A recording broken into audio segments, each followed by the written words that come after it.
Pourquoi certaines personnes restent-elles pauvres toute leur vie? Dans cette vidéo, nous explorons les habitudes financières qui peuvent nuire à votre avenir et vous empêcher de construire la richesse que vous méritez. Une question importante. Comment se fait-il que certains avec des revenus modestes deviennent riches, alors que d'autres avec de gros salaires restent fauchés? Tout réside dans les décisions financières quotidiennes. Retenez ceci. Votre richesse dépend moins du montant de votre salaire que des décisions financières que vous prenez chaque jour. La première erreur fatale est de dépenser avant d'épargner. Si vous attendez qu'il reste de l'argent à la fin du mois pour mettre de côté, vous n'épargnerez presque jamais. La bonne méthode consiste à vous payer en premier.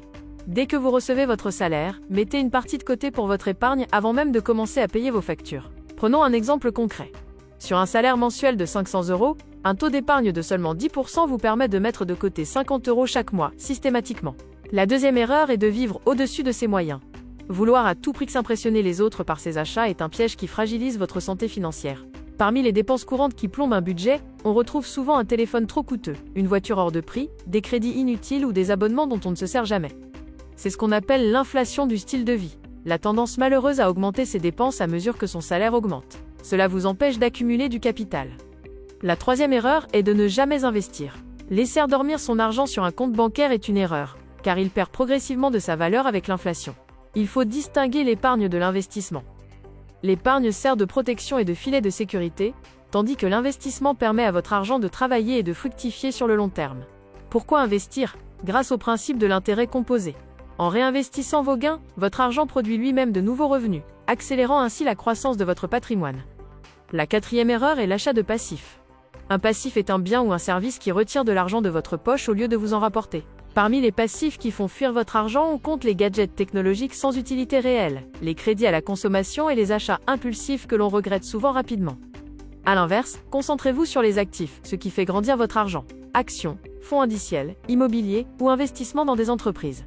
Choisissez des outils qui construisent votre avenir. La cinquième erreur majeure est d'ignorer l'éducation financière. Beaucoup de gens ne prennent jamais le temps d'apprendre réellement comment fonctionne l'argent, ce qui les maintient dans un cycle financier difficile. Les personnes riches, elles, apprennent constamment. Faire de l'éducation financière un réflexe quotidien est essentiel. Que ce soit par la lecture de livres, l'écoute de podcasts, le visionnage de vidéos ou le suivi de formations, chaque minute investie dans votre savoir est un investissement rentable. Considérez que la richesse est une véritable compétence. Tout comme apprendre à conduire une voiture ou maîtriser une nouvelle langue, comprendre le fonctionnement de l'argent est une capacité qui s'acquiert avec du temps et de la pratique. Pour résumer, voici les 5 habitudes à adopter dès maintenant. Épargnez avant de dépenser. Vivez sous vos moyens. Investissez. Achetez des actifs plutôt que des passifs. Et enfin, apprenez continuellement. Rappelez-vous que votre situation actuelle ne détermine pas votre avenir. Les habitudes que vous mettez en place dès aujourd'hui seront le fondement de votre richesse de demain.